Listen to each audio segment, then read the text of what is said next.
ডবকাত চামকানু মহন্ত আৰু সিদ্ধাৰ্থ শৰ্মাৰ পুতলা বনাই ফাঁচি দিয়া হৈছে গাইজ। এয়া চাওক আপোনালোকে, এয়া চাওক বিগ ব্ৰেকিং খবৰ। এয়া চাওক ডবকাত চামকানু মহন্ত আৰু সিদ্ধাৰ্থ শৰ্মাৰ পুতলা বনাই ফাঁচি দিয়া হৈছে। এয়া চাওক আপোনালোকে ডবকাৰ মাজমজিয়াতে। এয়া চাওক গাইজ, ভিডিঅ'টো যিমান পাৰে শ্বেয়াৰ কৰক গাইজ।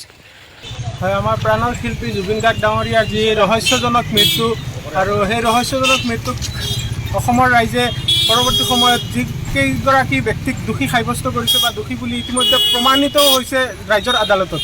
গতিকে সেই দুয়োগৰাকী ব্যক্তি চামকানু মহন্ত আৰু সিদ্ধাৰ্থ শৰ্মাক আজি অসম জাতীয়তাবাদী যুৱ ছাত্ৰ পৰিষদে সমগ্ৰ অসমত ৰাইজৰ সহযোগত আজি তেওঁলোকক ফাঁচি প্ৰদান কৰিছে। আৰু সেই এটা অংশ হিচাপে আমি আজি হোজাই জিলা সমিতিয়েও ডবকাৰ মাজমজিয়াত পুলিচ পইণ্টত আজি এই ফাঁচি কাৰ্যসূচী ৰূপায়ণ কৰিছোঁ। আৰু আপোনালোকৰ মাধ্যমেৰে চৰকাৰ প্ৰশাসনক পুনৰবাৰ ক'ব খুজিছোঁ যে চামকানু মহন্ত আৰু সিদ্ধাৰ্থ যাতে কোনো পধ্যে সাৰি যাব নোৱাৰে। ৰাইজে বিচাৰিছে তেওঁলোকৰ ফাঁচি, গতিকে চৰকাৰ প্ৰশাসনে তেওঁলোকক দোষী সাব্যস্ত কৰি ফাঁচি প্ৰদান কৰিবলৈ দাবী জনাইছে।